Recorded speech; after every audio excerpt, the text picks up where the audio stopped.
Olá pessoal, eu sou a professora Isa Novas. Estou aqui hoje para conversar com vocês sobre um livro maravilhoso, A Falência, da Júlia Lopes de Almeida.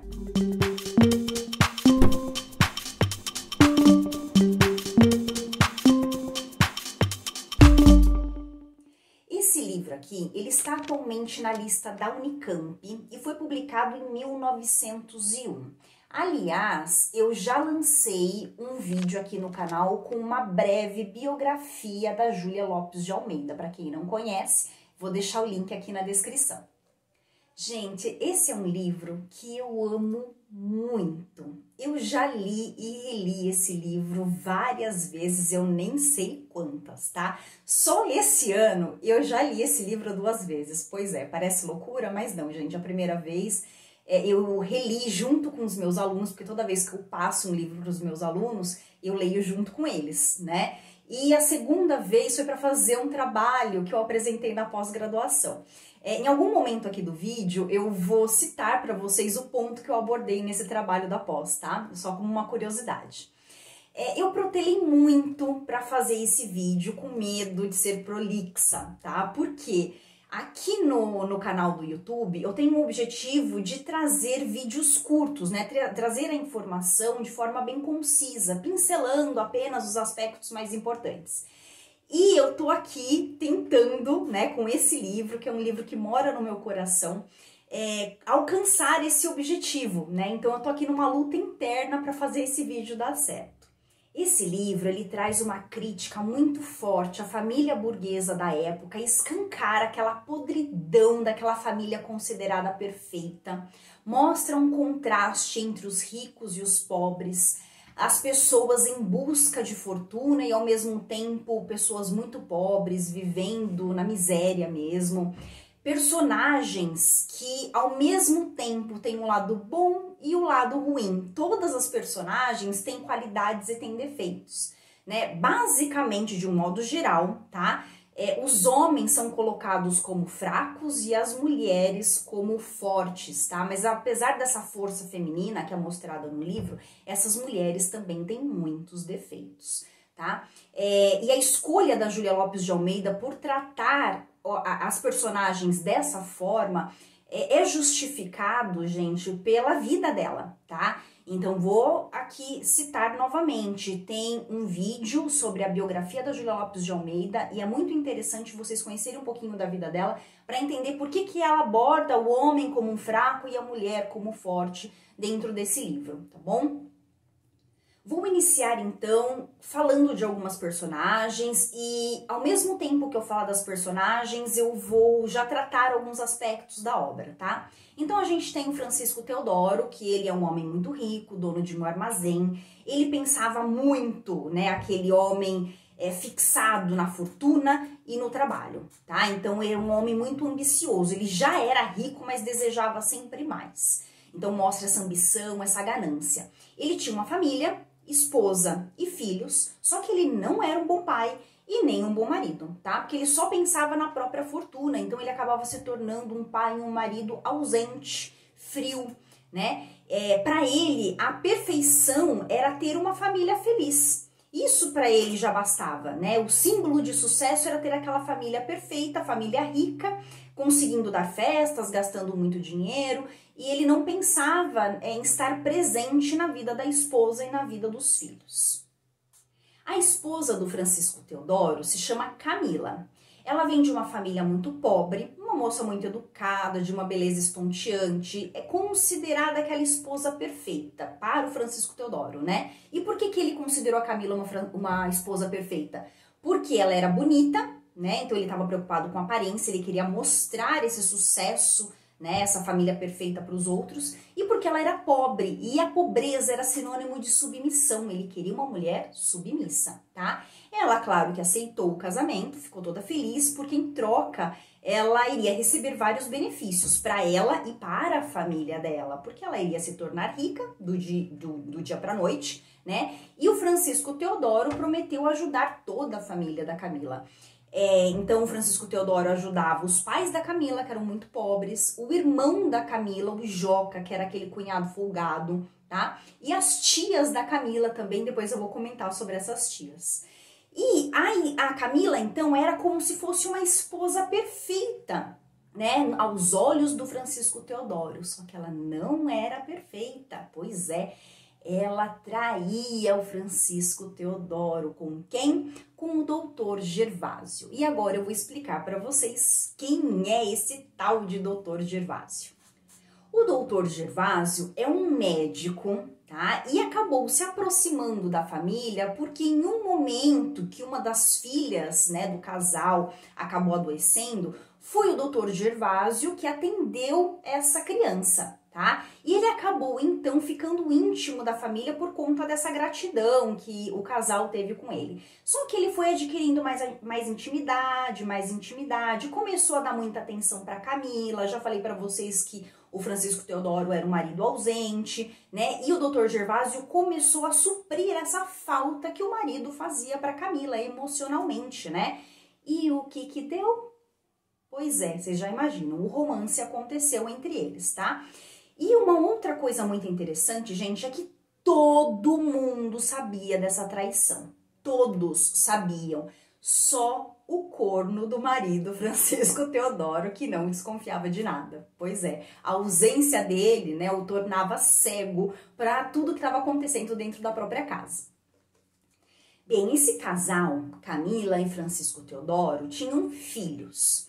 O primogênito era o Mário. O Mário era folgado, ele só queria saber de gastar o dinheiro do pai, ele saía com muitas mulheres e o pai tinha aquela expectativa, né? O Francisco Teodoro colocava toda a expectativa de que o Mário seria o herdeiro, porque aliás era o único filho homem, né? Que deveria então herdar o armazém que ele lutou tanto para conquistar. Só que o Mário não queria saber desse armazém, tá? Ele queria saber só de gastar o dinheiro do pai. Nós temos também a Ruth, que é também a filha do casal, né, a segunda filha. Era uma menina muito esperta, inteligente, gosta muito de música, ela toca instrumentos, né, violino e coisa e tal. Mas o melhor da Ruth é que ela é uma menina muito humana, carinhosa, ela pensa no outro, ela se preocupa com as outras pessoas, independente da condição social. Tá? Tem até um episódio da história que ela acaba protegendo uma empregada, tá? Depois eu conto sobre isso para vocês. E também tem duas criancinhas, tá? Duas filhas que são gêmeas, são as mais novas, as caçulinhas ali do casal. E elas são bem peraltas, mas peraltas assim no sentido positivo, porque elas são muito alegres, brincalhonas, tá? E elas não têm consciência dos problemas daquela família, né? Dos problemas dos adultos. Agora sobre as tias da Camila. Nós temos então a tia Joana, que ela é extremamente religiosa. Ela passava os dias andando, coletando esmolas para doar na igreja, tá? Mas apesar de toda essa devoção à igreja, a Júlia cria nessa tia Joana um estereótipo de conservadorismo extremo. É uma mulher cheia de defeitos, pois é. Ela maltrata a Sancha, que é empregada. A Sancha é uma menina negra. Nós estamos aqui num momento pós-abolição. O livro foi publicado em 1901, tá? E a abolição ocorreu em 1888. A gente tem um momento de pós-abolição e foi justamente esse aspecto que eu abordei no meu trabalho da pós-graduação que eu falei pra vocês, tá? Por quê? Porque as pessoas daquela época, né, esses ex-escravos, eles continuaram por muito tempo vivendo em condições análogas à escravidão. A Sancha apanhava dessa tia Joana, tá? A Ruth, que eu falei que era essa menina toda bondosa, ela, num determinado dia, ela presencia uma surra da Sancha, né? Ela, então, interrompe, né, para proteger a Sancha, ela interrompe essa surra, incentiva a Sancha a fugir, a Sancha acaba fugindo e a partir desse momento a Sancha some da história, tá? E por que ela some da história, gente? Com certeza foi proposital que a Júlia Lopes de Almeida retratou dessa forma. Por quê? Porque é a questão da escolha desses ex-escravos, né? O que a Sancha poderia escolher ou ela continuava apanhando e vivendo numa condição de escravidão, mesmo no momento pós-abolição, ou ela ia para as ruas, né? E foi o que a Sancha fez, ela optou por morar na rua, provavelmente foi o destino dela, né? Morar na rua. E nós temos a segunda tia da Camila, que é a dona Itelvina, uma mulher mão fechada, sovina, muito preocupada com o dinheiro. Ela poupava qualquer migalha, tá? Só que é do lado pejorativo mesmo, porque ela inclusive roubava a irmã. Não roubava especificamente a dona Joana, né? Ela roubava as esmolas que a dona Joana coletava. Olha só, gente. Então são duas tias que são pobres, né? E cheias de defeitos.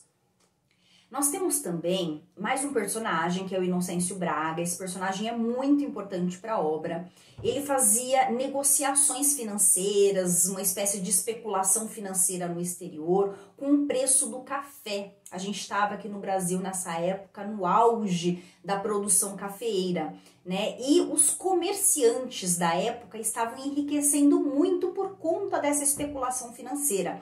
E isso despertou no Francisco Teodoro uma inveja dos outros comerciantes, tá? Principalmente de um tal de Gama Torres. Esse Gama Torres, gente, ele é como se fosse um fantasma dentro da história, tá? Ele não tá lá, né? Ele não faz parte da história, a gente não tem nenhum momento que ele conversa, que ele dialoga ali dentro da história, mas ele é como se fosse um fantasma, porque ele é aquele cara que enriqueceu muito rápido.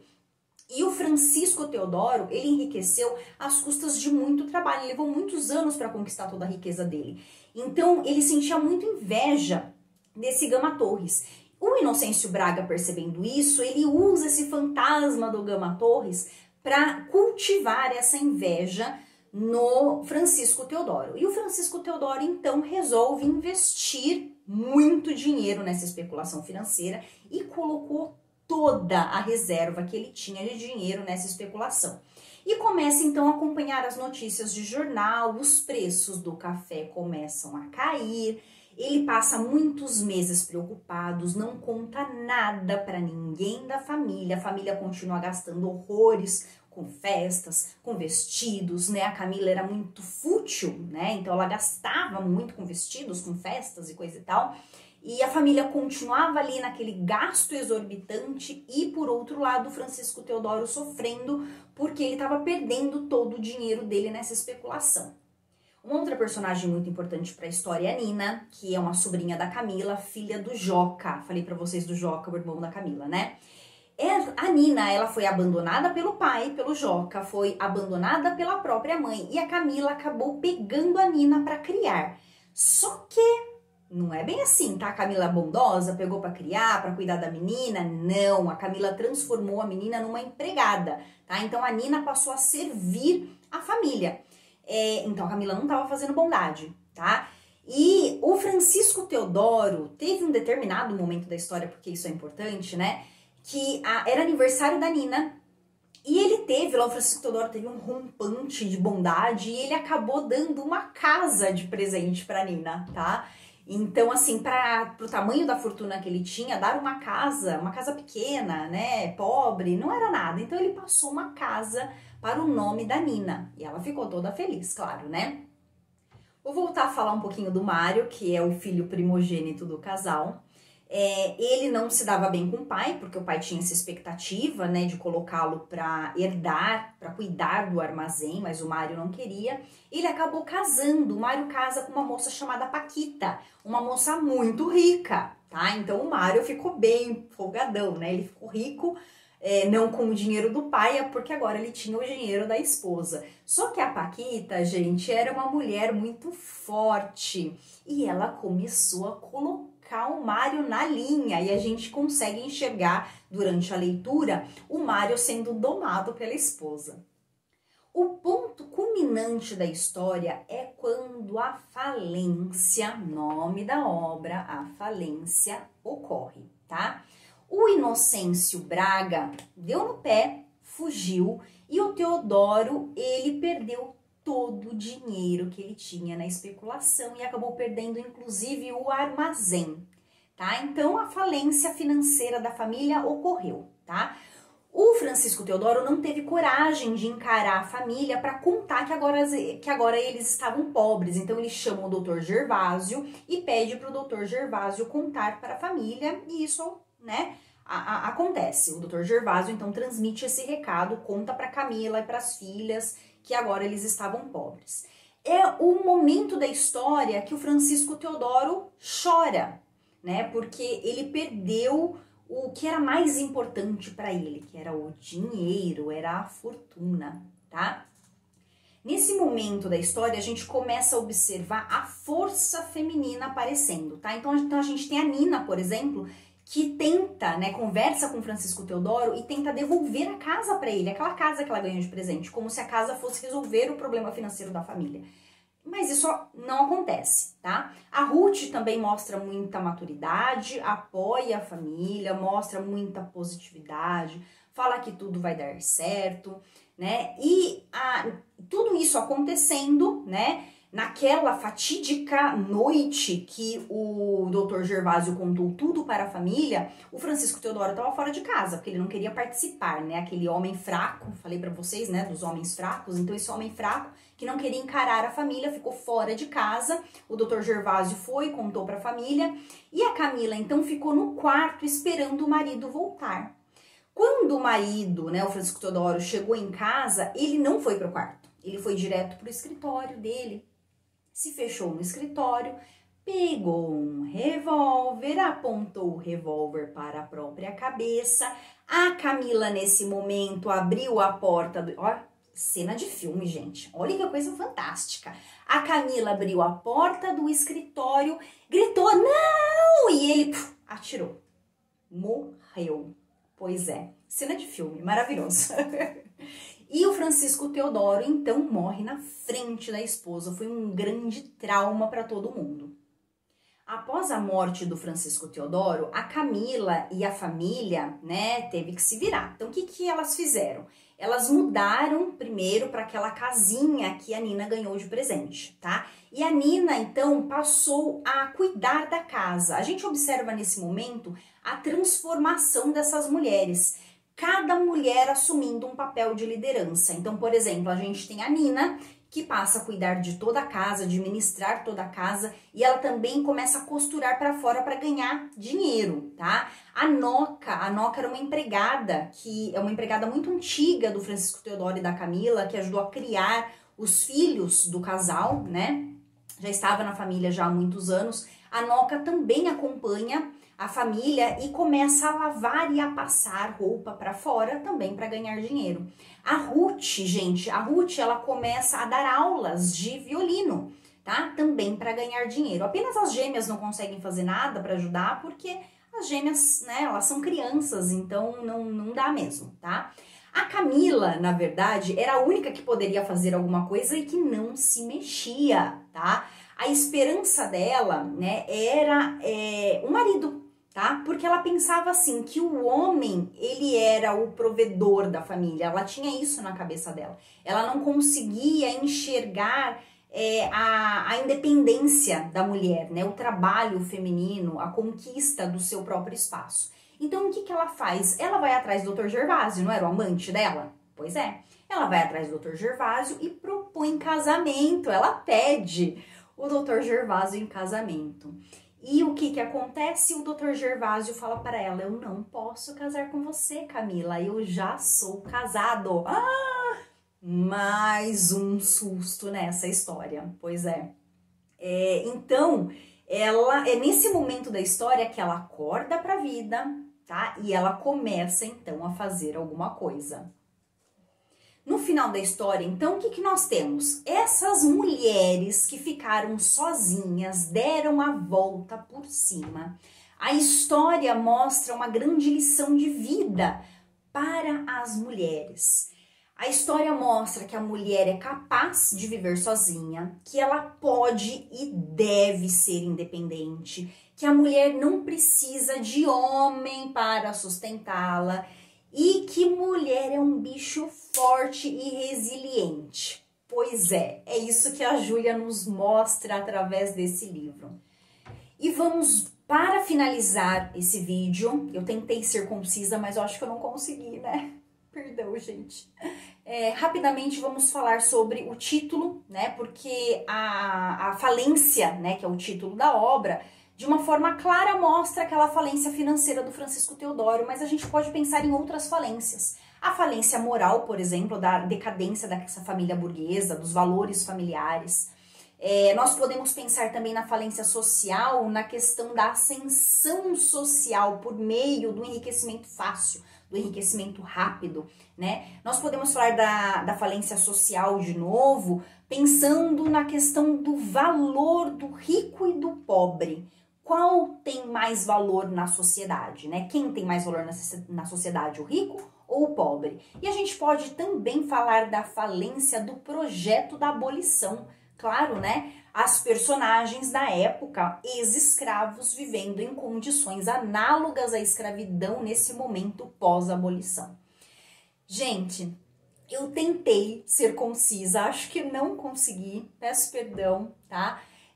Mas é uma obra que, assim, gente, eu não falei tudo, tem muita coisa dessa obra, é uma obra, assim, que eu incentivo a leitura, eu acho que todos devem ler, é uma obra fantástica, maravilhosa, que desperta muita reflexão. Então é isso, espero que vocês tenham gostado, se gostou, curte aqui, por favor, e indique o canal, né, gente, para os amigos, tá? Beijos, tchau, tchau e até o próximo vídeo.